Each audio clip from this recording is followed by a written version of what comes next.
Hello, welcome to my channel. ഇന്ന് actually ഞാൻ വിചാരിച്ചു പ്രീവിയസ് ഇയർ ക്വസ്റ്റ്യൻ പേപ്പേഴ്സ് ഒക്കെ നോക്കാമെന്ന് വിചാരിച്ചു. അപ്പം പ്രീവിയസ് ഇയർ ക്വസ്റ്റ്യൻ പേപ്പർ ഞാൻ നോക്കിയപ്പം സൊല്യൂഷൻ ചാപ്റ്ററിലെ പ്രീവിയസ് ഇയർ അതായത് കുറച്ച് സിമ്പിൾ ചാപ്റ്റർ ആണ് ഞാൻ പറയുന്നത്, ന്യൂമറിക്കൽസ് ഒക്കെ ഉണ്ട്. അപ്പം 2024-ന്റെ ക്വസ്റ്റ്യൻസ് ആണ് ഇന്ന് നമ്മൾ ഡിസ്കസ് ചെയ്യുന്നത്. ഞാൻ അങ്ങനെ ലൈക്ക് ബോർഡിലൊന്നും എഴുതി കാണിക്കുന്നില്ല. ഞാൻ ഒരു സ്ക്രീൻ ഷെയർ ചെയ്തിട്ട് ഒരു PDF ഷെയർ ചെയ്തിട്ട് എല്ലാത്തിനെയും കൺസെപ്ഷ്യൽ വൈസ് എക്സ്പ്ലെയിൻ ചെയ്തുതരാം. അപ്പം നിങ്ങൾക്ക് അത് മനസ്സിലാവുമല്ലോ. ഒരു കാര്യം ചെയ്യാം, ഞാൻ ഡിസ്ക്രിപ്ഷനിൽ അതിന്റെ PDF പിന്നെ പ്രീവിയസ് ഇയർ 2024 ക്വസ്റ്റ്യൻസ് എല്ലാം കൂടി ഉള്ള ഒരു ഡ്രൈവ് ലിങ്ക് ഇടാം. അപ്പൊ നിങ്ങൾ നോക്കി പഠിച്ചാൽ മതി കേട്ടോ. അപ്പൊ നമുക്ക് നമ്മുടെ വീഡിയോ സ്റ്റാർട്ട് ചെയ്യാം. ഓക്കെ.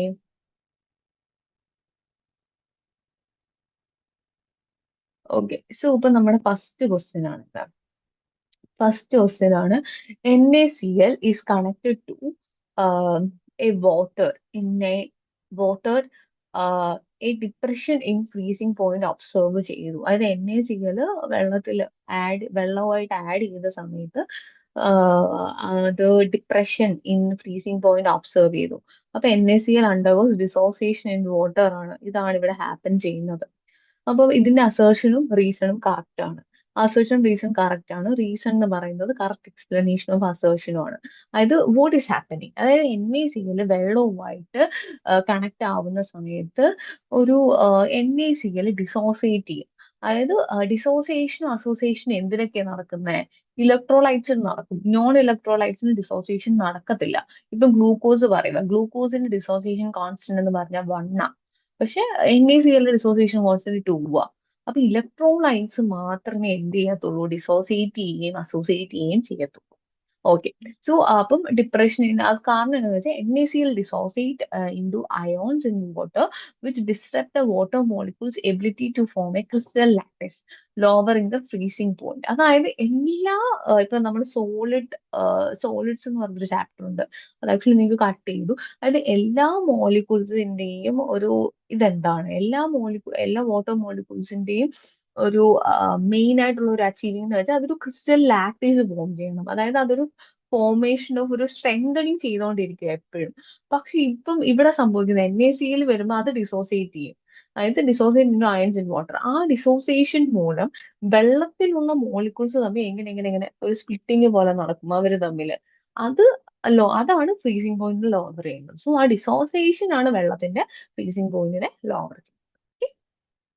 ഇനി നമുക്ക് അടുത്ത ക്വസ്റ്റ്യൻ നോക്കാം. At the same temperature CO2 gas is more soluble in water than O2 gas. Which one of them will have higher value of KH? Okay. അപ്പം എന്താ നമ്മുടെ ഫോർമുല? ഹെൻറീസ് ലൂ എന്താ state ചെയ്യുന്നത്? Partial pressure is directly proportional to solubility. അപ്പൊ partial pressure is equal to KH into solubility അല്ലെങ്കിൽ mole fraction എന്ന് പറയും. അപ്പൊ സോലിബിലിറ്റിയും KH ഇൻവേഴ്സ്ലി പ്രൊപ്പോർഷണൽ ആണല്ലോ. ഇൻവേഴ്സ്ലി പ്രൊപ്പോർഷണൽ ആകുമ്പോൾ എന്താ? സോലിബിലിറ്റി കൂടുമ്പോൾ എന്ത് കുറയും? സോലിബിലിറ്റി കൂടുമ്പോൾ KH കുറയും. അപ്പൊ ഇതിനകത്ത് CO2-നാണ് മോർ സോലിബിൾ.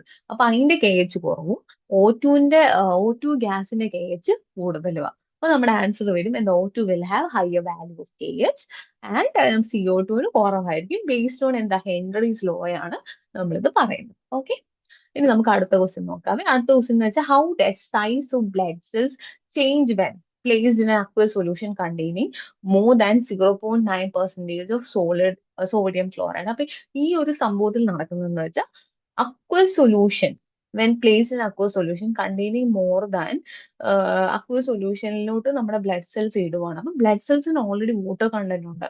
അപ്പൊ ഈ ഒരു നമ്മുടെ ഒരു ലെസ് വാട്ടർ കണ്ടന്റ് അല്ലെങ്കിൽ ഹൈ വാട്ടർ കണ്ടന്റ് ഉള്ള ഒരു സാധനത്തിൽ നിന്ന് അല്ലെങ്കിൽ ഹൈ വാട്ടർ കണ്ടന്റ്, അപ്പം എപ്പോഴും കോൺസെൻട്രേഷൻ നോക്കും. ബ്ലഡ് സെൽസിനാണ് ഇപ്പൊ ഈ NaCl വെച്ച് നോക്കുമ്പോൾ കോൺസെൻട്രേഷൻ കുറവ്. അത് ലോ കോൺസെൻട്രേഷൻ ഹൈ കോൺസെൻട്രേഷൻ വെള്ളം പോകുമ്പോൾ എന്താ? ഷ്രിങ്ക് ആവും. മനസ്സിലായോ? ഇവിടെ ഒരു ഓസ്മോസിസ് നടക്കുന്നുണ്ട്. ഓക്കെ. അപ്പൊ അതാണ് അവിടെ ഒരു ഇതായിട്ട്. അപ്പം എല്ലാ റീസണിങ് ഒക്കെ ആണെങ്കിൽ 1 മാർക്കിന് റീസണിങ് ആണ് 2 പോയിന്റ്സ് മാക്സിമം എഴുതണം കേട്ടോ. ഇപ്പം 2 മാർക്കിന്റെ റീസണിങ് ആണ് 4 പോയിന്റ്സ്. ഓക്കെ. ഇനി നമുക്ക് അടുത്ത 1 molar aqueous solution of an electrolyte A2B3 is 60% ionized. Calculate എന്താണ് ബോയിലിംഗ് പോയിന്റ്. അപ്പം മോളാൽ എന്ന് വെച്ചാൽ എന്താ? Molar solution. ഓക്കെ അല്ല, 1 മോളാർ aqueous solution ഇപ്പൊ സ്മോൾ ലെറ്റർ എം ആണോ ക്യാപിറ്റൽ ലെറ്റർ എം ആണോ എന്നൊക്കെയുള്ള ഡൗട്ട് ഉണ്ട്. സ്മോൾ ലെറ്റർ എം ആണ്. അതായത് നമ്മളിപ്പോ ബോയിലിംഗ് പോയിന്റ് എലിവേഷൻ വെച്ചിട്ടാണ് ഇത് കാൽക്കുലേറ്റ് ചെയ്യുന്നത്. അപ്പൊ സ്മോൾ ലെറ്റർ എം ആണ് നമ്മൾ. സ്മോൾ ലെറ്റർ എം എന്ന് വെച്ചാൽ മൊളാലിറ്റിയുടെ എം ആ. ഓക്കെ. അപ്പൊ ഇതിന്റെ അകത്ത് വോൺ ഹോം ഫാക്ടർ ഒക്കെ എന്തിനാണ് നമ്മൾ ചെയ്യുന്നത്? കാരണം ഇവര് ചോദിച്ചിട്ടുണ്ട് അക്വ സൊല്യൂഷൻ 60% അയണൈസ്ഡ് ആയി. അപ്പൊ അയണൈസ്ഡ് ആകുമ്പോഴത്തേക്കും നമുക്ക് ഐ കണ്ടുപിടിക്കണം. ഓക്കെ. ഐ എന്ന് പറഞ്ഞാൽ എന്താ ശരിക്കും? അതായത് എത്ര നമ്പർ ഓഫ് എലമെന്റ്സ് ഉണ്ടായിരുന്നു ഡിസോസിയേഷന് മുന്നേ, അത് ഈ ഡിസോസിയേഷൻ ശേഷം എത്രയായിരുന്നു, അതാണ് അതിന്റെ ഒരു റേഷ്യോ ആണല്ലോ വോൺ ഹോഫ് ഫാക്ടർ. അപ്പൊ വോൺ ഹോഫ് ഫാക്ടർ എന്ന് പറഞ്ഞാൽ എപ്പോഴും ഓർത്താൽ മതി. അതായത് ഈ ഒരു A2B3, അതായത് 2 എയുടെ എലമെന്റ് ഉണ്ട്, 3 ബിയുടെ എലമെന്റ് ഉണ്ട്. വോൺ ഹോഫ് ഫാക്ടർ എത്രയാ? 5. ഓക്കെ. അപ്പൊ 5ആണ് ഇതിന്റെ വോൺ ഹോഫ് ഫാക്ടർ. അപ്പൊ എല്ലാം ഇങ്ങനെ ഇക്വേഷൻ രീതിയിൽ എഴുതണം. ഈവൻ ദോ അവർ ചോദിച്ചിട്ടില്ലെങ്കിലും കെമിസ്ട്രിയുടെ ഒരു മെയിൻ പോയിന്റ് എന്ന് പറഞ്ഞാൽ നമ്മൾ ഇക്വേഷൻ ആയിട്ട് എഴുതണം. അപ്പൊ അതാണ് എന്ത് A2B3 എന്ന് പറയുമ്പോഴത്തേക്ക് 2A3, അതായത് ബാലൻസ് ഓഫ് എ എന്തായാലും 3 ആയിരിക്കും. ബാലൻസ് ഓഫ് A3 ആകുമ്പോഴത്തേക്കും 3 ഇലക്ട്രോൺസിന് അത് ഡൊണേറ്റ് ചെയ്യും. ഇപ്പൊ NaCl എന്ന് പറഞ്ഞാൽ എന്താ? Na++Cl-. അപ്പൊ ആദ്യത്തെ സാധനം എപ്പോഴും ഡൊണേഷൻ ആയിരിക്കും ചെയ്യുന്നത്, മറ്റേത് ആക്സെപ്റ്റൻസ്. ഓക്കെ. അപ്പൊ 2A3 plus and B 2 minus എന്ന് വരും. ടോട്ടൽ അയോൺസ് 5 ആണ്. പിന്നെ നമ്മുടെ ഈ ഫോമുല നിങ്ങൾ പഠിക്കണം കേട്ടോ. ടെക്സ്റ്റിലുണ്ടെന്ന് എനിക്ക് തോന്നുന്നു. ടെക്സ്റ്റിലുള്ളതായിരിക്കും, ഞാൻ പുറത്ത് ലൈക്ക് ബാക്കിയുള്ള റിസോഴ്സസിൽ നിന്ന് എടുത്തതാണ്. I = 1 plus alpha into n-1. അതായത് നമ്മുടെ വോൺ ഹോഫ് ഫാക്ടറും അയോണൈസേഷൻ ഫാക്ടറും അയോണൈസേഷൻ കോൺസ്റ്റന്റും രണ്ടും തമ്മിൽ ഇക്വേറ്റ് ചെയ്യുക. അപ്പം പെർസെൻറ്റേജ് ആയതുകൊണ്ട് 0.6 എന്ന് നമ്മൾ എടുത്തിരിക്കുന്നത്. അത് രണ്ടെണ്ണം കൂടി കോപ്പറേറ്റ് ചെയ്യുന്ന അല്ലെങ്കിൽ കൊളാബറേറ്റ് ചെയ്യുന്ന ഒരു ഇക്വേഷൻ ആണ് I = 1 plus alpha n-1. So അപ്പൊ അത് മറക്കാതെ ഓർത്തിരിക്കണം കേട്ടോ. ഫോമുല ഓർത്തിരിക്കണം. എന്നിട്ട് എന്ത് ചെയ്യണം? എന്നിട്ട് നമ്മൾ ΔTB എന്ന് പറഞ്ഞ I × KB × M, നമ്മുടെ ആ ഫോമുലാസ് എല്ലാം നിങ്ങൾ വൃത്തിക്ക് പഠിക്കണം. ഒരു ക്വസ്റ്റ്യൻ തന്നിട്ടുണ്ടെങ്കിൽ അതിൽ ഇത് കണ്ടോ, ഇതിൽ സ്മോൾ ലെറ്റർ എം തന്നിട്ടുണ്ട്, KB തന്നിട്ടുണ്ട്, അതായത് ആൽഫയുടെ വാല്യൂ തന്നിട്ടുണ്ട്. നമുക്ക് boiling point of the solution അതായത് TB ആണ് നമുക്ക് കണ്ടുപിടിക്കുന്നത്. TB എന്ന് പറയുമ്പോഴത്തേക്ക് അതായത് ബോയിലിംഗ് പോയിന്റ് ഓഫ് സൊല്യൂഷൻ എന്ന് വെച്ചാൽ എന്താ? Boiling point of solvent plus solution, അല്ലെങ്കിൽ solvent plus solute. Sorry, boiling point of solution എന്ന് പറഞ്ഞാൽ boiling point of solvent plus solute എന്നാ. അപ്പം അത് കണ്ടുപിടിക്കണമെങ്കിൽ എന്തൊക്കെ കണ്ടുപിടിക്കണം? അത് ΔTB എന്ന് പറയുന്ന സംഭവം ഉണ്ട്. ΔTB എന്ന് പറയുമ്പോഴത്തേക്കും ആ ഒരു ബോയിലിംഗ് പോയിന്റ് എലിവേഷൻ, ആ ഒരു സൊല്യൂട്ടിന്റെ ബോയിലിംഗ് പോയിന്റ് എലിവേഷൻ ആണ് ΔTB. അപ്പൊ അത് കണ്ടുപിടിക്കണമെങ്കിൽ എന്തൊക്കെ വേണം? I × KB × M ആണ്. Okay. ΔTB I × KB × M. എന്നിട്ട് നമ്മൾ ഐയുടെ വാല്യൂ കണ്ടുപിടിച്ചു, എം ഓൾറെഡി തന്നിട്ടുണ്ട്, അങ്ങനെ TB കണ്ടുപിടിച്ചു. TB കണ്ടുപിടിക്കുമ്പോൾ നമ്മൾ ഓർക്കും സൊല്യൂഷന്റെ അവർ ചോദിച്ചിരിക്കുന്നത്. അവർ സൊല്യൂട്ടിന്റെ മാത്രമാണ് ഓക്കെ നമ്മൾ ഇത് പറയാം. അപ്പൊ ബോയിലിംഗ് പോയിന്റ് ഓഫ് സൊല്യൂഷൻ എന്ന് പറയുമ്പോൾ വെള്ളത്തിന്റെ ബോയിലിംഗ് പോയിന്റ് 373 കെൽവിൻ, അതറിയാലോ, നോർമൽ ആയിട്ടുള്ളതാണ്, പ്ലസ് നമ്മുടെ ഇത് കേട്ടോ. അപ്പൊ എപ്പോഴും നമ്മൾ അങ്ങനെ റിലേറ്റ് ചെയ്യണം. അതായത് എന്തൊക്കെ തന്നിട്ടുണ്ട് അതും നമുക്ക് കിട്ടേണ്ടതുമായിട്ടുള്ള റിലേഷൻ എന്തൊക്കെയാണ് എന്നൊക്കെയുള്ള, അല്ലെങ്കിൽ അപ്പം ഈ തന്നിട്ടുള്ളതൊക്കെ എഴുതുക ആദ്യം തന്നെ. ഇപ്പം വാൺ ഹൂഫ് ഫാക്ടർ ഒക്കെ നമുക്ക് ഡയറക്റ്റ് എഴുതാം. അപ്പൊ ഇതൊക്കെ തമ്മിൽ എന്തെങ്കിലും റിലേഷൻ ഉണ്ടോ? അപ്പൊ വോൺ ഹൂഫ് ഫാക്ടർ കണ്ടുപിടിക്കാനും ഇപ്പൊ അയണൈസേഷൻ കോൺസ്റ്റന്റ് ഒക്കെ തരുന്നുണ്ടെങ്കിൽ അത് വോൺ ഹൂഫ് ഫാക്ടറുമായിട്ട് റിലേറ്റ് ചെയ്യാനായിരിക്കും പ്രോബബ്ലി ചോദിക്കുന്നത് കേട്ടോ. ഓക്കെ, നമുക്കിനി അടുത്ത പോർഷനിലേക്ക് പോകാം. ഓക്കെ. അപ്പൊ അങ്ങനെ ബോയിലിംഗ് പോയിന്റ്. ഇനി വേപ്പർ പ്രഷറോ എയുടെയും ബിയുടെയും അറ്റ് പർട്ടിക്കുലർ ടെമ്പറേച്ചർ ഉണ്ട് 75 mm ഇതാണ്. അതായത് വേപ്പർ പ്രഷറും പാർഷ്യൽ പ്രഷറും തമ്മിലുള്ള വ്യത്യാസം എന്താ? വേപ്പർ പ്രഷർ എന്ന് പറഞ്ഞാൽ അതായത് അത് ഇൻഡിപെൻഡന്റ് ആയിട്ട് നിൽക്കുക. നൈട്രജൻ തന്നെ നിൽക്കുന്ന സമയത്ത് അതിന്റെ പ്രഷർ എന്താണ്? പാർഷ്യൽ പ്രഷർ എന്ന് വെച്ചാൽ ഇപ്പൊ നൈട്രജനും ഓക്സിജനും മിക്സ് ആക്കി ആ സമയത്ത് നൈട്രജന്റെ പ്രഷർ എന്താണ്? അതാണ് എന്ത്? Partial pressure. ഇത് തമ്മിൽ വ്യത്യാസം ശരിക്കും മനസ്സിലാക്കണം കേട്ടോ. ഡൗട്ട് ഉണ്ടെങ്കിൽ കമന്റിൽ ഇട്ടാൽ മതി. ഓക്കെ. ഇനി if A and B are mixed such that mole fraction of A in the mixture എന്ന് പറഞ്ഞാൽ 0.4 ആണ്. Then calculate the mole fraction of B in vapour phase. Vapour ഫേസിലുള്ള മോൾ ഫ്രാക്ഷനും ബി കണ്ടുപിടിക്കണം. അതായത് ഈ എയും ബിയും മിക്സ് ചെയ്തു എന്നിട്ട് മോൾ ഫ്രാക്ഷൻ ഓഫ് എ തന്നിട്ടുണ്ടെങ്കിൽ മോൾ ഫ്രാക്ഷൻ ബി കണ്ടുപിടിക്കാം. പക്ഷെ വേപ്പർ ഫേസിലുള്ളത് കണ്ടുപിടിക്കണം. അപ്പൊ അതിനുവേണ്ടി നമ്മൾ എന്ത് ചെയ്യുന്നു? ആദ്യം മോൾ ഫ്രാക്ഷൻ ഓഫ് ബി അറിയാലോ, മോൾ fraction of A plus mole fraction രണ്ടിന്റെയും കൂടെ മോൾ ഫ്രാക്ഷൻ സം ചെയ്യുമ്പോൾ 1 കിട്ടും. അങ്ങനെ മോൾ ഫ്രാക്ഷൻ ഓഫ് ബി നമ്മൾ കണ്ടുപിടിച്ചു. അടുത്ത നമ്മുടെ ഓരോ നമ്മൾ സ്റ്റെപ്പ് ആയിട്ട് ചെയ്യണം. ആയിട്ട് നമുക്ക് ഒറ്റ കാര്യം അറിയാം. ഓക്കെ, എന്തറിയാം? വേപ്പർ പ്രഷർ അറിയാം. അപ്പൊ നമുക്കറിയാം പാർഷ്യൽ പ്രഷറും വേപ്പർ പ്രഷറും തമ്മിലുള്ള ബന്ധം എന്താ? പാർഷ്യൽ പ്രഷർ എന്ന് പറയുന്നത് എന്താണ് mole fraction into vapour pressure ആണ്. ഓക്കെ, അത് നമുക്ക് ഓൾറെഡി അറിയാം. അപ്പം രണ്ടിന്റെയും പാർഷ്യൽ പ്രഷേഴ്സ് കണ്ടുപിടിക്കണം. രണ്ടിന്റെയും പാർഷ്യൽ പ്രഷറും കൂടെ കൂട്ടുന്നതാണ് എന്ത് ടോട്ടൽ പ്രഷർ. പി ടി എന്ന് പറയുന്നത് എന്താ, രണ്ടിന്റെയും കൂടെ പാർഷ്യൽ പ്രഷർ കൂട്ടുന്നതാണ് എന്ത്, അതായത് ടോട്ടൽ ആയിട്ടുള്ള പ്രഷർ. ആ ഒരു അതായത് ഈ ഒരു മിക്സറിലുള്ള ടോട്ടൽ പ്രഷർ ആണ് പി ടി. നമുക്ക് കണ്ടുപിടിക്കേണ്ടത് ബി, അതായത് പാർട്ടിക്കിൾ ബി അല്ലെങ്കിൽ mole fraction of B in vapour face ആണ്. വേപ്പർ ഫേസ് എന്ന് പറയുന്ന സമയത്ത് ടോട്ടൽ ആയിട്ടുള്ള പ്രഷർ, ടോട്ടൽ ആയിട്ടുള്ള പ്രഷർ അല്ല സോറി, വേപ്പർ ഫേസിൽ അല്ലെ വേപ്പർ പ്രഷർ ഓഫ് ബി എന്താണ്, ഡിവൈഡഡ് ബൈ ടോട്ടൽ എന്താണ്, ടോട്ടൽ നമ്മുടെ സൊല്യൂഷൻ അല്ലെങ്കിൽ ടോട്ടൽ നമ്മുടെ മിക്സ് സൊല്യൂഷൻ അല്ല, ടോട്ടൽ നമ്മുടെ മിക്സ്ചറിന്റെ പ്രഷർ. അതായത് ഇപ്പൊ നമ്മൾ എന്താ ഇപ്പൊ എല്ലാത്തിന്റെയും പെർസെന്റേജ് ഒക്കെ എങ്ങനെ കണ്ടുപിടിക്കുന്നത്, ഇപ്പൊ നമുക്കൊരു മാർക്ക് കിട്ടി, പെർസെന്റേജ് എന്ന് പറഞ്ഞാൽ എന്താ, അതായത് ഇപ്പൊ എനിക്കൊരു 50 മാർക്ക് കിട്ടി 100 മാർക്കിൽ, 50/100 എന്നല്ല ഞാൻ ചെയ്യുന്നത്, അതുപോലെ തന്നെ, അതുപോലെ തന്നെ. അപ്പൊ പേപ്പർ ഫേസിലുള്ള ഇതിന്റെ ആദ്യത്തെ എന്താണ് pressure, divided by P T ചെയ്യും കേട്ടോ. അപ്പൊ അതാണ് എന്ത് വൈ ബി, അതായത് mole fraction of B in vapour phase കേട്ടോ. മറക്കരുത്, ഡൗട്ട് എന്തെങ്കിലും ഉണ്ടെങ്കിൽ എനിക്ക്. അപ്പൊ എല്ലാത്തിനും എന്ത് ചെയ്താൽ മതി, നമ്മൾ ആ ഒരു എന്തൊക്കെ തന്നിട്ടുണ്ട് അതും നമുക്ക് കിട്ടേണ്ടതുമായിട്ടുള്ള റിലേഷൻ എന്താണ്, അതിന്റെ ഇക്വേഷൻസ് ഒക്കെ വൃത്തിക്ക് പഠിച്ചാൽ ഇത് ഭയങ്കര സിമ്പിൾ ചാപ്റ്ററാണ് കേട്ടോ. അപ്പൊ ഈ ഒരു ക്വസ്റ്റ്യൻസ് നിങ്ങൾ തന്നെ ചെയ്ത് തന്നെ പഠിക്കണം, മനസ്സിലാക്കി തന്നെ പഠിക്കണം. അപ്പോഴത്തേക്കും തന്നെ നിങ്ങൾക്ക് ഒരു ഐഡിയ കിട്ടും. പിന്നെ ഈ ചാപ്റ്ററിൽ കുറച്ചുകൂടി ക്വസ്റ്റ്യൻസ് ഉണ്ട്. ഞാൻ മാക്സിമം ക്വസ്റ്റ്യൻ പേപ്പേഴ്സ് ഒക്കെ ഷെയർ ചെയ്യാൻ ശ്രമിക്കാം ഞാൻ. അപ്പൊ അങ്ങനെ നിങ്ങൾ അത് ചെയ്യുമ്പോഴത്തേക്കും ഈ ഒരു ചാപ്റ്ററിൽ 7 മാർക്സ് ആണ്. ഞാൻ ഇത്രയും ഇതൊരു ഐ തിങ്ക് ഒരു 5-6-7 ക്വസ്റ്റ്യൻ പേപ്പർ ഞാൻ അനലൈസ് ചെയ്ത് മനസ്സിലായി. കഴിഞ്ഞ വർഷത്തെ അനലൈസ് ചെയ്ത 7 മാർക്കിന് ഈ ഒരു ചാപ്റ്ററിന് വരും. അത് ഫുൾ മാർക്ക് മേടിക്കാൻ പറ്റുന്ന ടൈപ്പ് ക്വസ്റ്റ്യൻസും ആണ്. കാരണം ഇതിൽ നമുക്ക് ഫോർമുല മാത്രം ഓർത്താൽ മതി, പിന്നെ എങ്ങനെ ചെയ്യേണ്ട ആ ഒരു ഡയറക്ഷൻ ഓർത്താൽ നമുക്ക് കിട്ടും ഫുൾ മാർക്ക്. അപ്പൊ ഇതാണ് ഈ ഒരു ക്വസ്റ്റ്യന്റെ. നമുക്ക് അടുത്ത് നോക്കാം. Colligative property. കൊളിഗേറ്റീവ് പ്രോപ്പർട്ടി എന്താണ്? അത് എന്തുകൊണ്ടാണ് colligative property molar mass determine ചെയ്ത്, അതായത് മാക്രോ മോളിക്യൂൾസ് വലിയ മോളിക്യൂൾസിന്റെ മോളാർ മാസ് ഡിറ്റർമൈൻ ചെയ്യുന്നത് എന്തുകൊണ്ടാണ് ഈ കൊളിഗേറ്റീവ് പ്രോപ്പർട്ടി എന്ന് വെച്ചാൽ എത്ര സൊല്യൂട്ട് പാർട്ടിക്കിൾസ് ഉണ്ട്, അതായത് എത്ര നമ്പർ ഓഫ് സൊല്യൂട്ട് പാർട്ടിക്കിൾസ് ഉണ്ട് ഒരു സൊല്യൂഷനിൽ, അല്ലെങ്കിൽ എത്ര നമ്പർ ഓഫ് പ്രസന്റ് ചെയ്യുന്നുണ്ട്, ക്വാണ്ടിറ്റി ഓഫ് സോൾവെന്റ് വെച്ച് എത്ര നമ്പർ ഓഫ് സൊല്യൂട്ട് ഉണ്ട്, ആ സൊല്യൂട്ടിനെ എങ്ങനെ ഡിഫറൻഷിയേറ്റ് കാണിക്കുന്ന പ്രോപ്പർട്ടിയാണ് കൊളിഗേറ്റീവ് പ്രോപ്പർട്ടി. ഒരു എക്സാമ്പിൾ വെച്ചാൽ ഓസ്മോട്ടിക് പ്രഷർ, അതൊരു കൊളിഗേറ്റീവ് പ്രോപ്പർട്ടി. അപ്പൊ നമ്മൾ ഈ മാക്രോ മോളിക്യൂൾസ് ആണ് ഓസ്മോട്ടിക് പ്രഷർ എടുക്കുന്നത്. കാരണം ഓസ്മോട്ടിക് പ്രഷർ ചെറിയ ചെറിയ മൈന്യൂട്ട് ആയിട്ടുള്ള ചേഞ്ചസിനെ വരെ കറക്റ്റ് കാണിക്കും മാക്രോ മോളിക്യൂൾസിന്റെ. അപ്പം osmotic pressure show A significant and measurable changes even for A very diluted solution of macro molecules. അത്ര കൊളിഗേറ്റീവ് പ്രോപ്പർട്ടീസ് ആയ ബോയിലിംഗ് പോയിന്റ് ഒക്കെ ചെറിയ ചെറിയ ചേഞ്ചസ് ഒക്കെ ഉള്ളു. അപ്പൊ എല്ലാത്തിന്റെയും കോൺസെപ്റ്റ് രണ്ട് പോയിന്റും ഇതാക്കുക. കാരണം ഈ കെമിസ്ട്രി എന്ന് പറയുമ്പോൾ കുറെ വാരി വലിച്ച് എഴുതുന്നതിലല്ല, നമ്മൾ എല്ലാ റീസണിങ്ങിനും ഒറ്റ പോയിന്റ് ഒന്നോ രണ്ടോ പോയിന്റ് എഴുതുന്നതിലാണ് കാര്യം. ഓക്കെ, അപ്പൊ ഓക്കെ. ഇനി നമ്മൾ ഇക്വി മോളാർ സൊല്യൂഷൻ എന്ന് പറയുന്നത്, ഇക്വി മോളാർ സൊല്യൂഷൻ എന്ന് വെച്ചാൽ 1 മോളാർ, അതായത് ഒറ്റ മോളാർ സോഡിയം ക്ലോറൈഡും ഒറ്റ മോളർ ഗ്ലൂക്കോസ് ആണ്, 2 മോളർ സോഡിയം ക്ലോറൈഡും 2 മോളർ ഗ്ലൂക്കോസ് ആണ്, അതാണ് ഇക്വി molar.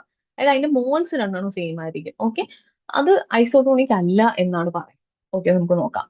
Because they don't have same number, solute particles same ആണോ, അല്ല. ഓക്കെ, ഗ്ലൂക്കോസ് ഒരു നോൺ ഇലക്ട്രോലൈറ്റ് ആയതുകൊണ്ട് അത് ഡിസോസിയേറ്റ് ചെയ്യാൻ പോകുന്നില്ല വെള്ളത്തിൽ. ഞാൻ പറഞ്ഞായിരുന്നു ഓൾറെഡി, അതിന്റെ അല്ലെങ്കിൽ ഡിസോസിയേഷൻ കോൺസ്റ്റന്റ് ആയിക്കോട്ടെ എന്തായാലും 1 ആയിരിക്കും. 1 മോൾ ഗ്ലൂക്കോസ് 1 മോൾ പാർട്ടിക്കിൾസ് തന്നെയാണ് പ്രൊഡ്യൂസ് ചെയ്യുന്നത്. ഒരു സോഡിയം ക്ലോറൈഡ് എന്ന് വെച്ചാൽ ഭയങ്കര സ്ട്രോങ് ആയിട്ടുള്ള ഒരു ഇലക്ട്രോലൈറ്റ് ആണ്. അത് ഡിസോസിയേറ്റ് ചെയ്ത് Na+ഉം Cl- ആവും. അപ്പൊ 1 mole of NaCl solution 2 moles of പാർട്ടിക്കിൾസിന് തരും കേട്ടോ. അപ്പൊ ചിലതൊക്കെ നമ്മൾ ഇത് ഇക്വേഷൻ കാണുമ്പോൾ തന്നെ ഡയറക്റ്റ് എഴുതാൻ പറ്റുന്ന കുറേ സാധനങ്ങളുണ്ട് കേട്ടോ. ഇനി നമുക്ക് അടുത്ത നോക്കാം. And therefore, an equimolar solution of NaCl has twice the number of solute particles compared to an equimolar solution of glucose, leading to different osmotic pressure, making them എന്താണ്. ഓക്കെ, അപ്പൊ ട്വൈസ്, അതായത് രണ്ട് എണ്ണത്തിന്റെയും എന്താണ് സൊല്യൂട്ട് പാർട്ടിക്കിൾസിന്റെ നമ്പർ വ്യത്യാസമാണ്. അതുകൊണ്ടാണ് osmotic പ്രഷറും number of മോൾസും ഒക്കെ directly proportional അല്ലേ, പൈ ഈസ് ഈക്വൽ ടു എന്താ N1C1 RT എന്നൊക്കെ അല്ലേ നമ്മൾ പറയുന്നത്. അപ്പം അതുകൊണ്ടാണ് എല്ലാത്തിനും ഫോർമുല വെച്ച് റിലേറ്റ് ചെയ്യുമ്പോൾ മനസ്സിലാവും. ഇത് നോക്കിയേ, ഇതൊരു ഭയങ്കര simple question. Relative lowering of vapour pressure of an aqua solution ഇതാണ് മോൾ അപ്പൊ നമ്മൾ നോക്കണം എന്താണ് relative lowering of vapour pressure എന്ന് പറഞ്ഞാൽ തന്നെ മോൾ ഫ്രാക്ഷൻ അല്ലേ. ഡയറക്റ്റ് ആ ആൻസർ തന്നെ എഴുതിയാൽ മതി. നമ്മൾ വിചാരിക്കും അയ്യോ ഇതെന്താ കണ്ടുപിടിക്കേണ്ടതെന്നൊക്കെ ഓർക്കും. ഇത് കണ്ടോ, P0 മൈനസ് PS/P0 = Chi2 അല്ലെങ്കിൽ 2. അത് നോക്കിയാൽ മോൾ ഫ്രാക്ഷൻ ഓഫ് സൊല്യൂട്ട് ആണ്. അപ്പൊ P0 മൈനസ് PS/P0 അതായത് relative lowering of vapour pressure തന്നിട്ടുണ്ട്. അപ്പൊ അത് തന്നെയല്ലേ മോൾ ഫ്രാക്ഷൻ ഓഫ് സൊല്യൂട്ട്. ഓക്കെ, അപ്പൊ അത് അത്രേ ഉള്ളൂ. ഇനി നമുക്ക് അടുത്ത ക്വസ്റ്റ്യൻ എന്ന് വെച്ചാൽ ഞാൻ കുറച്ച് സ്പീഡിൽ പോകുന്നത് നമുക്ക് എല്ലാ ടോപ്പിക്സും എല്ലാം കവർ ചെയ്യേണ്ടതുകൊണ്ടാണ്. അപ്പൊ നിങ്ങൾക്ക് ഇതിൽ എന്തെങ്കിലും ഡൗട്ട് ഉണ്ടെങ്കിൽ എനിക്ക് കമന്റ് ചെയ്താൽ മതി, ഞാനത് ലൈക്ക് പേഴ്സണലി വന്ന് സോൾവ് ചെയ്യാം. ഓക്കെ, 6% സൊല്യൂഷൻ ഓഫ് ഗ്ലൂക്കോസ് ഉണ്ട്. ഓക്കെ, ഇസ് ഐസോട്ടോണിക് വിത്ത് ഇതാണ് ഐസോട്ടോണിക് എന്ന് പറഞ്ഞാൽ എന്താ, ഓസ്മോട്ടിക് പ്രഷർ സെയിം ആയിട്ടുള്ള സൊല്യൂഷൻസിനെ ആണ് എന്ത് പറയുന്നത്, ഐസോട്ടോണിക് സൊല്യൂഷൻസ് എന്ന് നമ്മൾ പറയുന്നത്. ഓക്കെ, 6% സൊല്യൂഷൻ ഓഫ് ഗ്ലൂക്കോസ് എന്ന് പറഞ്ഞു കഴിഞ്ഞാൽ ഇങ്ങനെ ഈ പെർസെൻറ്റേജ് ഓഫ് സൊല്യൂഷൻ എന്നൊക്കെ പറയുമ്പോഴത്തേക്ക് 6 gram of glucose in 100 gram of water എന്നാണ് നമ്മൾ, അല്ലെ 100 ml ഓഫ് വാട്ടർ, അതാണ് അത് മീൻ ചെയ്യുന്നത്. 2.5 സൊല്യൂഷൻ എന്ന് പറഞ്ഞാൽ എന്താ, ഓഫ് ഓർഗാൻ ആ organic substance 2.5 gram in 100 ml of solution. മറ്റേ ഗ്രാംസിലാണ് ഗ്രാം ഓഫ് സൊല്യൂഷൻ എന്ന് പറയും. മനസ്സിലായി? ഇപ്പൊ നമുക്ക് എന്താ വേണ്ട, molecular weight of unknown substance. അപ്പൊ നമ്മൾ നോക്കണം. ഓക്കെ, ഓസ്മോട്ടിക് പ്രഷറിന്റെ ഫോർമുല എന്താണ് ശരിക്കും, πICRT. ഓക്കെ, അപ്പം എന്തായാലും വോൺ ഹോ ഫാക്ടർ രണ്ടെണ്ണത്തിനും മിക്കപ്പോഴും സെയിം ആയിട്ട്, ഗ്ലൂക്കോസിന് എന്തായാലും നോൺ ഇലക്ട്രോഡ് ആയതുകൊണ്ട് ഇതില്ല, മറ്റേന് നമുക്ക് അറിയത്തുപോലില്ല. അപ്പം വോൺ ഹോ ഫാക്ടർ അങ്ങനത്തെ ഒരു ഇതിനാലെ ഈ von Hoff factor number of particles ഒരു ഡിസോസിയേറ്റ് ചെയ്തു. ഇപ്പം πI1ഉം രണ്ടും ഈക്വൽ ആയതുകൊണ്ട് തന്നെ നമ്മൾ ഐനെ സെയിം ആയിട്ട് തന്നെ എടുക്കുന്നത്. അപ്പൊ ആകെ ഡിഫറൻസ് എന്ന് പറഞ്ഞാൽ ഇപ്പം π1 C1, π2 C2 എന്നുള്ള രീതി എഴുതും. ഈ C1 C2 എന്താ ശരിക്കും, C1 C2 എന്ന് വെച്ചാൽ molar concentration of the solution, അതായത് മൊളാരിറ്റി, അതാണ് C1 C2 എന്ന് പറയുന്നത്. അത് കോൺസെൻട്രേഷനും മൊളാരിറ്റി ഏറെക്കുറെ ഈക്വൽ ആട്ടോ, ഈക്വൽ ആണ്. അപ്പൊ 6 gram ഓഫ് ഇതാണ് 6 gram of glucose in 100 ml of സൊല്യൂഷൻ. അപ്പൊ 6 gram of glucose in 100 ml of സൊല്യൂഷൻ്റെ അകത്ത് എത്ര number of moles of solute ആണ് പ്രസന്റ് ചെയ്യുന്നത് നോക്കാം. എത്ര number of moles of solute ആണ് പ്രസന്റ് ചെയ്യുന്നത്, അതായത് 6 gram ആണ്. ഞാൻ നോക്കും, 6 gram ആണ്. മോളിക്കുലർ മാസ് ഓഫ് ഗ്ലൂക്കോസ് എന്താ, മോളിക്കുലർ മാസ് ഓഫ് ഗ്ലൂക്കോസ് 180 ആണ്. അതിന്റെ എല്ലാം പഠിക്കണം കേട്ടോ. കാർബണിന്റെ എത്രയാണ് മോളാർ മാസ്, എല്ലാത്തിന്റെയും പർട്ടിക്കുലർ മോളാർ മാസ് പഠിച്ചിരിക്കണം. ഗ്ലൂക്കോസ് ഒക്കെ കാണാൻ അങ്ങ് പഠിച്ചു 180 gram എന്നുള്ളത്, കാരണം മിക്കപ്പോഴും റിപ്പീറ്റ് ചെയ്യാറുണ്ട്. 6 gram/180 എന്ന് പറയുമ്പോഴത്തേക്കും നമുക്ക് നമ്പർ ഓഫ് മോൾസ്, അപ്പൊ അതിന്റെ കാൽക്കുലേഷൻ ഒക്കെ അതങ്ങ് ഡയറക്റ്റ് ചെയ്താൽ മതി. അപ്പൊ 100 ml 0.1 ലിറ്റർ, അതായത് ലിറ്റേഴ്സിൽ ഫോം ചെയ്യണം. അതായത് മൊളാരിറ്റി എന്ന് പറഞ്ഞാൽ number of moles into volume of എന്താണ് സൊല്യൂഷൻ, അതാണ്. അപ്പൊ വോളിയം ഓഫ് സൊല്യൂഷൻ ലിറ്ററിനുണ്ട്. 100 ml എന്നിട്ട് 1/30 ÷ 0.1 എന്ന് വരും. ഇനി molar concentration of unknown solution, അത് നമുക്ക് അറിയാത്ത സൊല്യൂഷനെ നമുക്ക് അറിയത്തില്ല. 2.5 gram എന്നുകൊണ്ട് മോളാർ മാസ്, അപ്പൊ 2.5 മോളാർ മാസ്, ഇത് M2 എന്ന് കൊടുക്കാം. അപ്പൊ 2.5/M2 ഡിവൈഡഡ് ബൈ എന്താണ് ലിറ്റർ, എന്താ 0.1 ലിറ്റർ അല്ലേ. അത് അങ്ങനെ കഴിയുമ്പോഴത്തേക്ക് ഇതുപോലെ വരും. എന്നിട്ട് ആ രണ്ട് C1 C2 എന്നുള്ളത് അങ്ങോട്ടും ഇങ്ങോട്ടും ഇക്വേറ്റ് ചെയ്യുക. C1 = C2 എന്നുള്ള രീതിയിൽ ഇക്വേറ്റ് ചെയ്യുക. അപ്പൊ നമുക്ക് M2ന്റെ വാല്യൂ കിട്ടും. എളുപ്പമുള്ള ഒരു ക്വസ്റ്റ്യൻ ആണ്, മനസ്സിലാക്കിയ സ്റ്റെപ്പ് ബൈ സ്റ്റെപ്പ് ചെയ്യാൻ പറ്റുന്നതേ ഉള്ളൂ. ഓക്കെ, ഇനി നമുക്ക് vapour pressure of solvent at 280 Kelvin ഇതാണ്. Calculate the vapour pressure of dilute solution containing 1 mole of strong electrolyte AB in 50 moles of solvent. Okay, നമുക്ക് vapour pressure of dilute solution ആണ് കണ്ടുപിടിക്കേണ്ടത്. സോൾവെന്റിന്റെ vapour pressure ഒക്കെ ഉണ്ട്, dilute സൊല്യൂഷന്റെ കണ്ടുപിടിക്കണം. അപ്പം vapour പ്രഷറും എന്തെങ്കിലുമൊക്കെ തമ്മിൽ എന്തെങ്കിലും ബന്ധമുണ്ടോ എന്ന് നോക്കണം. അതായത് നമുക്കൊരു ഫോർമുല അറിയാം, എന്താ, അതായത് റൗൾസ് ലോ വെച്ച് എന്താണ് relative lowering of vapour pressure എന്ന് വെച്ചാൽ മോൾ ഫ്രാക്ഷൻ ഓഫ് ദ സൊല്യൂട്ടുമായിട്ട് ഡയറക്ട്ലി പ്രപ്പോർഷണൽ ആണ് എനിക്കറിയാം. ഓക്കെ, ഓക്കെ, അതെനിക്കറിയാം. അപ്പൊ പിന്നെ എനിക്ക് ബാക്കി ചെയ്യാൻ എളുപ്പമാണ്. മോൾ ഫ്രാക്ഷൻ കണ്ടുപിടിക്കാം. മോൾ ഫ്രാക്ഷൻ എങ്ങനെയാ, അതായത് മോൾ ഫ്രാക്ഷൻ എന്ന് വെച്ചാൽ ഇതിനകത്ത് സൊല്യൂട്ട് ഇലക്ട്രോലൈറ്റ് എയും ബിയും, അപ്പൊ എയും ബിയും സ്പ്ലിറ്റ് ആകുമ്പോൾ അതായത് 2 മോൾസ് കിട്ടും. അതായത് സൊല്യൂട്ടിന്റെ മോൾസ് 2 ആണ്, സോൾവെന്റിന്റെ മോൾസ് 50 ആണ്. അപ്പൊ ടോട്ടൽ മോൾസ് 50 + 2 52 എന്ന് വരും. അപ്പൊ മോൾ ഫ്രാക്ഷൻ എന്താ, number of solute divide by total number of moles. അപ്പൊ എന്ത് വരും, 2/52 എന്ന് വരും. അപ്പം നമ്പർ ഓഫ് മോൾസ് എന്ന് പറയുന്നത് ഇങ്ങനെ വരും. അതായത് മോൾ ഫ്രാക്ഷൻ എന്ന് പറഞ്ഞ ഇത് വരും. പിന്നെ നമുക്ക് നോക്കേണ്ടത്, നമുക്ക് വേപ്പർ പ്രഷർ ഓഫ് സോൾവെന്റ് ഉണ്ട്. അപ്പൊ നമ്മുടെ ഫോർമുല എന്താ ശരിക്കും? ഫോർമുല ബൈ റൗൾസ് ലോ എന്ന് വെച്ചാൽ P0 മൈനസ് PS/P0. അതിൻ്റെ അകത്ത് P0 എന്താ ശരിക്കും? P0 എന്ന് പറയാൻ vapour pressure of pure solvent. അത് ഓൾറെഡി തന്നിട്ടുണ്ട്. എന്നിട്ട് നമുക്ക് സോൾവെന്റിന് അത് ചെയ്യുമ്പോഴത്തേക്കും നമുക്ക് എന്ത് കിട്ടും? നമുക്ക് പി എസിന്റെ വാല്യൂ കിട്ടും. പി എസിന്റെ വാല്യൂ എത്ര കിട്ടും? പി എസിന്റെ വാല്യൂ ഇതാന്നുള്ളത് കിട്ടും. കേട്ടോ, സൊല്യൂഷൻ ആകുമ്പോൾ രണ്ടും കൂടെ കൂട്ടുക ചെയ്താൽ മതി. ഇങ്ങനെ ഇത്രയും തന്നെ കിട്ടിയാൽ നമുക്ക് 3/4 കിട്ടും. പിന്നെ പലതിന്റെയും കാൽക്കുലേഷൻ ഇതല്ലെങ്കിൽ ഇപ്പൊ 2500/26 mm എന്ന് എഴുതിയാലും കുഴപ്പമൊന്നുമില്ല. ഇപ്പൊ നമുക്ക് സമയമൊന്നും കിട്ടുന്നില്ലെങ്കിൽ അങ്ങനെ എഴുതിയാലും കുഴപ്പമൊന്നുമില്ല. ഓക്കെ, അപ്പൊ ഇത്രയും മനസ്സിലായെന്ന് ഞാൻ വിശ്വസിക്കുന്നു. ഇനി കുറച്ച് ക്വസ്റ്റ്യൻസും കൂടെ ഉള്ളൂ നമുക്ക്, അതോടെ നമ്മൾ തീരും. ഓക്കെ, ഇനി ഇതെന്താ? 1% solution of solute X isotonic with 6% solution sucrose എന്ന് പറഞ്ഞില്ല. അതിന്റെ അതായത് ഈ ഒരു ഇങ്ങനത്തെ ക്വസ്റ്റ്യൻ ഒക്കെ വന്നാൽ സുഖമാണ്. എന്താണ്? പാർഷ്യൽ പ്രഷർ രണ്ടിന്റെ ഈക്വൽ ആണ്. അതാണ് അത് മീൻ ചെയ്യുന്നത്. അപ്പൊ എന്താ ഐസോട്ടോണിക് എന്ന് വെച്ചാൽ ഈക്വൽ കോൺസെൻട്രേഷൻ, അതായത് രണ്ടിന്റെയും πC1 = അല്ല π1 = π2. മീൻസ് എന്താണ്? അതായത് C1 = C2 എന്നുള്ള രീതിയിൽ കോൺസെൻട്രേഷൻ സെയിം ആയിരിക്കും. അതാണ് അതിന്റെ മീനിങ്. അപ്പൊ നമ്മൾ നേരത്തെ 6 gram in 100 ml സൂക്രോസിന് 342 gram ആട്ടോ. അത് ഓൾറെഡി ചിലപ്പോൾ ക്വസ്റ്റ്യനിലുണ്ട്, ബാക്കി ക്വസ്റ്റ്യനിലുണ്ട്. മറ്റേത് എക്സിനെ നമുക്ക് അറിയത്തില്ല. അപ്പൊ മോളാർ നമ്മൾ നേരത്തെ ചെയ്തിട്ടുള്ള ക്വസ്റ്റ്യൻ തന്നെയാണ്, പക്ഷെ ഇത് 1 മാർക്കിനാണ് ചോദിച്ചിരിക്കുന്നത്. അപ്പം അത് നമ്മൾ വേഗം വേഗം ചെയ്യണം. അപ്പൊ 1/m 0.2 എന്നിട്ട് അത് രണ്ടും ഇക്വേറ്റ് ചെയ്യുമ്പോൾ നമുക്ക് കിട്ടും. ഇനി മോളാർ ഡിപ്രഷൻ കോൺസ്റ്റന്റ് എന്താ? എങ്ങനെ അത് related to enthalpy of fusion ആയത്? മോളാർ ഡിപ്രഷൻ കോൺസ്റ്റന്റ് എന്ന് വെച്ചാൽ ക്രയോസ്കോപ്പിക് കോൺസ്റ്റന്റ് എന്ന് പറയും. അതായത് depression in freezing point observe ചെയ്യും എപ്പോഴാ? അതായത് 1 mol of non volatile solute dissolve in 1 kilogram of സോൾവെന്റിൽ ചെയ്യുമ്പോഴത്തേക്കും ഫ്രീസിംഗ് പോയിന്റിൽ ഒരു ഡിഫറൻസ് ഉണ്ടാവും. അതായത് സോൾവെന്റിന്റെ ഫ്രീസിംഗ് പോയിന്റിൽ ഒരു ഡിഫറൻസ് ഉണ്ടാവും. അതാണ് എന്ത്? Molar depression constant. അതിനെയാണ് എന്ത് പറയുന്നത്? KS എന്ന് പറയുന്നത്. ഓക്കെ, ഇനി നമുക്ക് relation to enthalpy of fusion, അതായത് എൻതാൽപി ഓഫ് ഫ്യൂഷനുമായിട്ട് ഇതിന്റെ റിലേഷൻ എന്താണ്? അപ്പൊ ഈ ഒരു ഇക്വേഷൻ ഒക്കെ പഠിക്കാൻ പാടാണ്. ഒറ്റ കാര്യം ഓർത്താൽ മതി, KF-ഉം എൻതാൽപി ഓഫ് ഫ്യൂഷനും ഇൻവേഴ്സ്ലി പ്രപ്പോർഷണലാണ്. എൻതാൽപി എന്ന് വെച്ചാൽ എനർജി റിക്വേർഡ്, അതായത് എത്ര എനർജിയാണ് റിക്വേർഡ് ചെയ്യേണ്ടത് ഈ റിയാക്ഷൻ നടത്താൻ വേണ്ടി. അപ്പൊ ഇതിലൊരു കുറവല്ലേ ഉണ്ടാവുന്നത്? ഡിപ്രഷൻ ഫ്രീസിംഗ് പോയിന്റ് എന്ന് പറഞ്ഞാൽ മൊത്തത്തിലുള്ളൊരു കുറവാ. അപ്പൊ എൻതാൽപിക്ക് എന്താ ഉണ്ടാവും? എൻതാൽപി ആക്ച്വലി, അതായത് ഇത് തമ്മിൽ ഒരു ചേഞ്ച് ഉണ്ടാകുന്ന എനർജി റിക്വയർ ചെയ്യുന്നത് കൂടും. ഇപ്പൊ നമുക്ക് ഡിപ്രഷൻ ഫ്രീസിംഗ് പോയിന്റ് എന്തെങ്കിലും ഒക്കെ ഇങ്ങനെ ഒരു ഇത് മോളിക്യൂൾസ് എല്ലാം ഇങ്ങനെ ഹൈലി പാക്ഡാ. അതിങ്ങനെ ഇതായി അല്ലെങ്കിൽ അങ്ങനെ ഡിഫറൻസ് വന്നാൽ അത് തമ്മിൽ എങ്ങനെ ഇതൊരു ബന്ധമില്ലാത്ത രീതിയിൽ വെക്കുമ്പോൾ ബന്ധിപ്പിക്കാൻ വേണ്ടി കുറെ പ്രഷർ കൊടുക്കും. അപ്പൊ നമ്മൾ കുറെ എനർജി വേണം. അപ്പൊ KF എന്ന് പറഞ്ഞാൽ ഇതെങ്ങനെ സ്പ്ലിറ്റ് ആവുക, പക്ഷെ നമുക്ക് ഈ ഒരു എനർജി കൂടും. അതായത് ഇത് തമ്മിൽ എങ്ങനെ അടുപ്പിക്കാനുള്ള എനർജി കൂടും. മനസ്സിലായോ?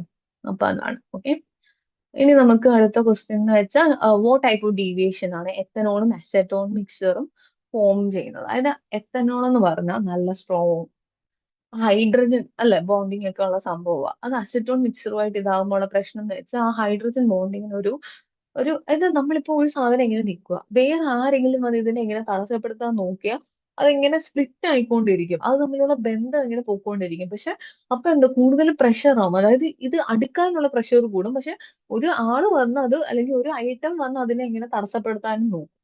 അപ്പൊ അതുകൊണ്ട് അത് തമ്മിലുള്ള ഇങ്ങനെ അടുക്കാനുള്ള പ്രഷർ കൂടുന്നതുകൊണ്ട് തന്നെ പ്രഷർ മൊത്തത്തിൽ കൂടും. പ്രഷർ കൂടുക എന്ന് പറഞ്ഞാൽ എന്താ ശരിക്കും? അതായത് റൗൾസ് ലോ വെച്ച് അതിന് ഡീവിയേഷനും കൂടും. നമ്മൾ നോക്കുമ്പോഴത്തേക്കും relationship okay, ethanol positive deviation ആണ് റൗൾസ് ലോ വെച്ച്. കാരണം സ്ട്രോങ് ആയിട്ടുള്ള ഇന്റർമോളിക്കുൾ, അപ്പൊ ഫസ്റ്റ് പോയിന്റ് സ്ട്രോങ് ആയിട്ടുള്ള ഇന്റർമോളിക്കുൾ ഹൈഡ്രജൻ ബോണ്ട് ഉണ്ട്. രണ്ടും കൂടെ മിക്സ് ചെയ്യുമ്പോഴത്തേക്ക് അത് ഡിസ്ട്രക്ട് ചെയ്യും. അതുകൊണ്ട് തന്നെ വീക്കനിങ് ഇന്റർമോളിക്കുലർ ഫോഴ്സ് വീക്കൻ ചെയ്യും. അത് തമ്മിലുള്ള പ്രഷർ കൂടും. ഓക്കെ, അപ്പം 2-3 പോയിന്റ്സ് കിട്ടുന്നുണ്ട്. അപ്പം types of positive deviation leads to, ഇത് minimum boiling point azeotrope. Azeotrope എന്ന് വെച്ചാൽ ഒരു ബൈനറി മിക്സർ ആണ്, having same composition in liquid and vapor phase and boils at constant temperature. Minimum boiling point azeotrope shows boiling lower than either pure components. Okay, അതായത് ഇപ്പൊ അസിയോട്രോപ്പിക് concentration കൂടുതലാന്ന് പറഞ്ഞാൽ അത് negative deviation ആയിരിക്കും. Positive deviation എന്ന് പറഞ്ഞാൽ minimum boiling azeotrope ആയിരിക്കും. അത് രണ്ടെണ്ണവും inversely proportional ആണ്. കൂടുതൽ ഡീറ്റെയിൽസ് ടെക്സ്റ്റിൽ നിന്ന് നോക്കിയാൽ മതി. അതൊരു നല്ലൊരു ഐഡിയ വേണം ഇതിനെപ്പറ്റി. ഓക്കെ, ഇനി നമുക്ക് അടുത്ത question. Solution prepared by dissolving of 5 gram of non volatile solute in 200 gram of water. ഇത് ഹാസ് വേപ്പർ പ്രഷർ ഓഫ് ഇതുണ്ട്. Calculate the molar mass of solute. ഇത് അറിയാമല്ലോ, ചെയ്യും ഭയങ്കര സിമ്പിൾ അല്ലേ. 5 gram of non volatile solute 200 gram of ഇതിൽ ഇടുന്നു. Okay, ഇത് ഹാസ് വേപ്പർ പ്രഷർ ഇതാണ്. Calculate the molar mass of solute. അപ്പൊ എന്താ ചെയ്യേണ്ടത്? മാസ് ഓഫ്, ഞാൻ പറഞ്ഞില്ലേ, എല്ലാം ആദ്യം എന്ത് ചെയ്യണം, ലിസ്റ്റ് ഔട്ട് ചെയ്യണം. മാസ് ഓഫ് ദ സൊല്യൂട്ട് വേണമെങ്കിൽ M2 എന്നാക്കാം, mass of the solvent M1 എന്നാക്കാം, PS എന്ന് പറയാൻ വേപ്പർ പ്രഷർ ഓഫ് ഇത്. അപ്പൊ ഇതൊക്കെ തമ്മിലും ഇതെന്താ, PS വേപ്പർ പ്രഷർ സൊല്യൂഷൻ, മറ്റേ വേപ്പർ പ്രഷർ വാട്ടർ. ഓക്കെ, അപ്പൊ എന്ത് ഫോർമുല ആയിരിക്കും? എന്താ, നമ്മുടെ relative lowering of vapour pressure. ഈ ഒരു അതായത് ഞാൻ ഓരോ ഗിവൺ തന്നിട്ടുള്ള സാധനങ്ങൾ അടുക്കി വെച്ചപ്പോൾ തന്നെ എനിക്ക് മനസ്സിലാവും PS P0. P0 എന്ന് പറഞ്ഞാൽ വേപ്പർ പ്രഷർ കേട്ടോ. PS എന്ന് പറഞ്ഞാൽ vapour pressure of solution. P0 ആണ് vapour pressure of pure water. അവർ ഓൾറെഡി തന്നിട്ടുണ്ട്. അപ്പൊ നമുക്ക്, അപ്പൊ അതാണ് ഇതിനകത്തുള്ളത്. അപ്പൊ ഓക്കെ, അപ്പൊ അതായത് ഈ ഒരു ഫോർമുല വെക്കുമ്പോൾ തന്നെ എന്തൊക്കെ കിട്ടും? P0 - PS അത് ചെയ്യുമ്പോൾ തന്നെ നമുക്ക് എന്ത് കിട്ടും? മോൾ ഫ്രാക്ഷന്റെ വാല്യൂ കിട്ടും. മോൾ ഫ്രാക്ഷൻ കിട്ടിയാലുള്ള ഗുണം എന്താ? മോൾ ഫ്രാക്ഷൻ എന്ന് പറഞ്ഞാൽ എന്താ ശരിക്കും? നമ്പർ ഓഫ് മോൾസ് അല്ലെ? നമ്പർ ഓഫ് മോൾസ് ഓഫ് എന്താണ് solute divided by number of moles of solution. That is called എന്താണ്? Mole fraction. അപ്പം അപ്പൊ N1 എന്ന് പറഞ്ഞാൽ നമുക്ക് എന്താണ്? N1 എന്ന് പറഞ്ഞാൽ mass of water divide by molar mass of water. അതായത് 200 gram ഡിവൈഡ് ബൈ 80 എന്ന് പറഞ്ഞ ഇത് കിട്ടും. മോൾസ് ഓഫ് വാട്ടർ ഇതാണ്. അപ്പൊ മറ്റേതിന് നമുക്ക് N2 നമുക്ക് അറിയത്തില്ല, എന്താന്നുള്ളത് നമുക്ക് അറിയത്തില്ല. N2വിന്റെ ഇതിന്റെ അകത്തുള്ള 5 gram ഉണ്ടെന്നുണ്ട്, പക്ഷെ അതിന്റെ മോളാർ മാസ് എന്താണെന്ന് നമുക്ക് അറിയത്തില്ല. അപ്പൊ അത് നമ്മൾ ചെയ്യുമ്പോഴത്തേക്ക് N2/N1 + N2 അത് അങ്ങോട്ടും ഇങ്ങോട്ടും ഇക്വേറ്റ് ചെയ്യുമ്പോഴത്തേക്കും നമുക്ക് ഒരു ആൻസർ കിട്ടും. എന്നിട്ട് അത് മോളാർ മാസുമായിട്ട് ഇക്വേറ്റ് ചെയ്യാം. എങ്ങനെ, അല്ലെങ്കിൽ എല്ലാം ഒരു സ്ട്രക്ചറിൽ ഫോം ചെയ്ത് ഓക്കെ ഇത് എഴുതാം. N2 കണ്ടുപിടിച്ച് N2 എങ്ങനെ കണ്ടുപിടിക്കാം? N2 എന്ന് പറഞ്ഞാൽ എന്താ, ഇങ്ങനെ കിട്ടും. അതായത് തന്നിട്ടുള്ളത് മാസ് ഡിവൈഡ് ബൈ അതിന്റെ ഒറിജിനൽ മോളാർ മാസ്. അത് ഡിവൈഡ് ചെയ്താൽ പോരെ, മതി കേട്ടോ. In a solution containing 60 gram of non-volatile solute in 250 gram of water freezes at എന്താണ് 270 Kelvin. Calculate the molar mass of solute. നമ്മൾ കണ്ടുപിടിക്കണം. 60 gram of non-volatile solute in 250 gram of water at ഈ temperature. Calculate the molar mass. അപ്പൊ നമുക്ക് M1, M2 അങ്ങനത്തെ കുറെ സാധനങ്ങളൊക്കെ തന്നിട്ടുണ്ട്. KF തന്നിട്ടുണ്ട്. അപ്പൊ ഇത് എങ്ങനെയെങ്കിലും ഒക്കെ റിലേറ്റ് ചെയ്യാൻ പറ്റുമോ എന്ന് നോക്കണം. വാട്ടർ ഫ്രീസസ് അറ്റ് 270.67 കെൽവിൻ എന്നും പറഞ്ഞിട്ടുണ്ട്. ഉം. അപ്പൊ നമുക്ക് വാട്ടർ ഫ്രീസ്, അതായത് ജനറൽ ആയിട്ടുള്ള വാട്ടർ ഫ്രീസ് ചെയ്യുന്നത് 273.15 കെൽവിനിലല്ലേ ഫ്രീസ് ആയി വെള്ളം ആവുന്നത്. 273 കെൽവിൻ അല്ല, മൈനസ് ഇപ്പോഴുള്ള TF എന്ന് പറഞ്ഞ ഇത്. അത് നമ്മൾ ചെയ്യുമ്പോൾ ഡെൽറ്റ TF കിട്ടും. ഡെൽറ്റ TF എന്ന് പറഞ്ഞാൽ KF×M. KF×M ചെയ്യുമ്പോഴത്തേക്ക് നമുക്ക് എന്ത് കിട്ടും? മൊളാലിറ്റി കിട്ടും. മൊളാലിറ്റി എന്ന് വെച്ചാൽ moles of solute divide by mass of solvent. അപ്പം മോൾസ് ഓഫ് സൊല്യൂട്ട് N2 എന്ന് പറയുന്നതാണ് മോൾസ് ഓഫ് സൊല്യൂട്ട്. അപ്പൊ M മാസ് ഓഫ് സോൾവെന്റ് ചെയ്യുന്നു. അപ്പൊ നമ്മൾ ചെയ്യുമ്പോഴത്തേക്ക് നമുക്ക് എന്ത് കിട്ടും? ഈ ആൻസർ കിട്ടും. എമ്മിന്റെ വാല്യൂ ഉണ്ടോ? ഓക്കെ, എമ്മിന്റെ വാല്യൂ അവർ തന്നിട്ടുണ്ട്. സ്മോൾ എമ്മിന്റെ വാല്യൂ തന്നിട്ടുണ്ട്, ശരിയാ. അപ്പൊ N2വിന്റെ value mass of solvent. Mass of solvent ആയത് ഇപ്പം മാസ് ഓഫ് സോൾവെന്റ് എന്ന് പറയുന്നതും മൊളാലിറ്റി എന്ന് പറഞ്ഞാൽ എന്താ ശരി? Moles of solute divide by mass of solvent. Mass of solvent already തന്നിട്ടുണ്ട്. എമ്മും തന്നിട്ടുണ്ട്. എം നമ്മൾ കണ്ടുപിടിച്ചു. അങ്ങനെ N2 കണ്ടുപിടിച്ചു. N2 കണ്ടുപിടിച്ചാൽ പിന്നെ ബാക്കി കണ്ടുപിടിക്കരുതോ? കണ്ടുപിടിക്കാം. ഇനി റിവേഴ്സ് ഓസ്മോസിസ്. ഓസ്മോസിസ് എന്ന് പറഞ്ഞാൽ ലോവർ കോൺസെൻട്രേഷൻ ഹയർ കോൺസെൻട്രേഷന് പോകും. റിവേഴ്സ് എന്താ? ഹയർ നിന്ന് ലോവറിലോട്ട് പോകും. അതാണ് osmosis. Semi-permeable membrane from a region of high solute concentration to a region of low solute concentration when pressure larger than osmotic pressure is applied to the high concentration. Aquatic ആയിട്ടുള്ള എന്തുകൊണ്ടാണ്, അതായത് aquatic species ഭയങ്കര comfort, ഇത് ഭയങ്കര repeated question ആട്ടോ. Aquatic species ആണെങ്കിൽ ഭയങ്കര comfortable cold water in comparison to warm water. എന്നാ തോന്നുന്നു? അക്വാട്ടിക് സ്പീഷീസ് ആണെങ്കിൽ കുറെ കംഫർട്ടബിൾ ആവുന്നതിന്റെ കാര്യം എന്നാന്ന് വെച്ചാൽ വോം വാട്ടർ ടെമ്പറേച്ചർ കൂടുമ്പോൾ, അതായത് ഈ ഗ്യാസിന്റെ കേസിൽ, ഗ്യാസ് ഇൻ സൊല്യൂഷന്റെ കേസിൽ ടെമ്പറേച്ചർ കൂടുമ്പോഴത്തേക്കും ഡിസോസിയേഷൻ ഓഫ് ഗ്യാസസ് സംഭവിക്കും. അതായത് ഓക്സിജൻ വെള്ളത്തിൽ ഇങ്ങനെ പറ്റി പിടിച്ചിരിക്കുക, പക്ഷെ ടെമ്പറേച്ചർ കൂടുമ്പോൾ ആ ഓക്സിജനും വെള്ളവും തമ്മിലുള്ള ബന്ധം കുറയും. അങ്ങനെ, അതായത് സോലിബിലിറ്റിയും ടെമ്പറേച്ചറും ഇൻവേഴ്സ്ലി പ്രപ്പോർഷണൽ ആണ് in terms of gas in solution. അതുകൊണ്ടാണ് കേട്ടോ. But aquatic species are more comfortable in cold water because cold water contains more dissolved oxygen and warm water. Oxygen is essential for respiration. Okay. ഇനി നമുക്ക് അടുത്ത question നോക്കുമ്പോഴത്തേക്ക് എന്താ സൊല്യൂഷന് 2 gram of ഇതാണ് in the vapour pressure. Okay, ഇത് already കുറച്ച് repeated ആയിട്ടുള്ള കുറച്ച് ക്വസ്റ്റ്യൻസ് ഒക്കെ ഉണ്ട്. അതുകൊണ്ട് ഞാനിപ്പോ ഇത് ഓൾറെഡി ഞാൻ ഷെയർ ചെയ്യുന്നതുകൊണ്ട് ഞാൻ ഇതിപ്പം ഡിസ്കസ് ചെയ്യുന്നില്ല, കാരണം ഓൾറെഡി നമ്മൾ പഠിച്ചിട്ടുള്ള ക്വസ്റ്റ്യൻസ് ഒക്കെയാണിത്. പിന്നെ വോൺ ഹോ ഫാക്ടർ ബിയുടെ ബി എന്താ question? Predict whether van't Hoff factor will be less or greater than 1 when ethanol acid dissolved in benzene ആയിട്ട് ഡിസോൾവ് ചെയ്യുമ്പോൾ എന്താ സംഭവിക്കുന്നതെന്ന്. അപ്പം van't Hoff factor less than 1 ആയിരിക്കും. എത്തനോയിക് ആസിഡ് ആണെങ്കിൽ undergoes dimerisation in benzene due to hydrogen bonding forming a large molecule. This reduces the number of particles in the solution leading to, അതായത് ഈ ബെൻസീനും ethanoic ആസിഡും കൂടെ കൂട്ടുമ്പോഴത്തേക്കും ഒരു ഭയങ്കരമായിട്ടുള്ള ഒരു hydrogen due to hydrogen ബോണ്ടിങ്ങും കൊണ്ട് തന്നെ ഭയങ്കര വലിയൊരു മോളിക്യൂൾ ഉണ്ടാവും. അപ്പോഴത്തേക്കും വോൺ ഹൂ ഫാക്ടർ കുറയും. ലൈക്ക് അത് അതിന്റെ ഇലക്ട്രോലൈറ്റിക് ഫീച്ചർ ഉണ്ടല്ലോ അത് കുറഞ്ഞുകൊണ്ടിരിക്കും. അതാണ് സംഭവിക്കുന്നത്. ഐഡിയൽ സൊല്യൂഷന്റെ ഡെഫിനേഷൻസ് ഒക്കെ അറിയാമെന്ന് ഞാൻ വിശ്വസിക്കുന്നു. അതായത് റൗൾസ് law over A entire range of it has no enthalpy of mixing and no volume change of mixing. Enthalpy of mixing zero ആണ്, വോളിയം ചേഞ്ച് ഓഫ് മിക്സിങ്ങും ചേഞ്ച് ആണ്. ഓക്കെ, സീറോ ആണ്. അപ്പൊ അതാണ് എന്താണ് ഐഡിയൽ സൊല്യൂഷൻ. ഇനി മറ്റേത് ഫ്രീസിംഗ് പോയിന്റ് ഓഫ് ഡിപ്രഷൻ തന്നിട്ടുണ്ട്, von Hoff factor തന്നിട്ടുണ്ട്. അപ്പൊ അത് വെച്ച് നമുക്ക് ഡയറക്ട്ലി ചെയ്യാവുന്ന ഒരു ക്വസ്റ്റ്യൻ ആണ്. ഞാൻ ആൻസർക്ക് താഴെ ഇടുന്നുണ്ട്, അപ്പൊ നിങ്ങൾ അത് നോക്കിയാൽ മതി. ഐസോട്ടോണിക് സൊല്യൂഷൻ ഹാവ് എന്താണ് സെയിം, അത് നിങ്ങൾ കമന്റ് ചെയ്യണം കേട്ടോ. ഞാൻ അതിന്റെ ആൻസർ ഇട്ടിട്ടില്ല. ഐ തിങ്ക് യു നോ, ഞാൻ 2-3 പ്രാവശ്യം റിപ്പീറ്റ് ചെയ്ത് ഈ വീഡിയോ തന്നെ പറഞ്ഞിട്ടുണ്ട്. ഓക്കെ, ഇനി van't Hoff factor for and Ne2SO4 dot 10H2O solution assuming complete ionisation എന്തായിരിക്കും? 10H2O കളയാം, 2 ഉണ്ട്, ഇത് എന്തായാലും ഇലക്ട്രോലൈറ്റ് ആണ് കാണുന്നത്, ഒരു SO4 ഉണ്ട്. അപ്പൊ എന്താ 3 ആണ് ഇതിന്റെ അയണൈസേഷൻ കോൺസ്റ്റന്റ്, അല്ലെങ്കിൽ കംപ്ലീറ്റ് അയണൈസേഷൻ കഴിഞ്ഞു എന്ന് വെച്ചാൽ വോൺ ഹോ ഫാക്ടർ 3 ആണ് കേട്ടോ. കംപ്ലീറ്റ് അയണൈസേഷൻ കഴിഞ്ഞെങ്കിൽ മാത്രമേ വോൺ ഹോ ഫാക്ടർ 3 ആവത്തുള്ളൂ, അല്ലെങ്കിൽ ചിലപ്പോൾ നമ്മൾ വേറെ രീതിയിൽ ചെയ്യേണ്ടി വരും. ഓക്കെ, അപ്പൊ അതിന്റെ എക്സ്പ്ലനേഷൻസും ഞാൻ കൊടുത്തിട്ടുണ്ട്. ഇനി ഇഷാൻ, ഇനി അടുത്ത ക്വസ്റ്റ്യൻ നമ്മുടെ ലാസ്റ്റ് ക്വസ്റ്റ്യനിലേക്ക് വന്നു. ഇഷാൻ automobile radiator is filled with 1 kg of water. How many grams of ethylene glycol must ഇഷാൻ add to get freezing point of the solution lower to 2.8 degrees Celsius? KF for water എന്ന് പറഞ്ഞാൽ ഇതാണ്.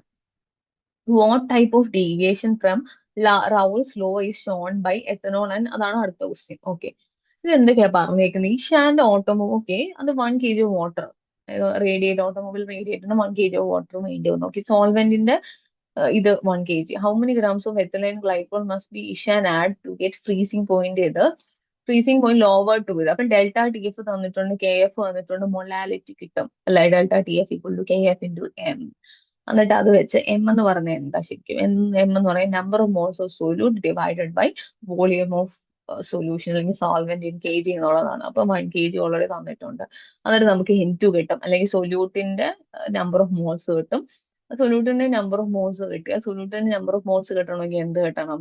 അതായത് ഇത് given mass, ഇവിടെ എത്ര kg ആണ് ഇത് കോൺട്രിബ്യൂട്ട് ചെയ്യുന്നത്, divided by molar mass 62. Like we can do it അല്ലേ, നമ്മൾ ഓൾറെഡി ചെയ്തിട്ടുണ്ട്.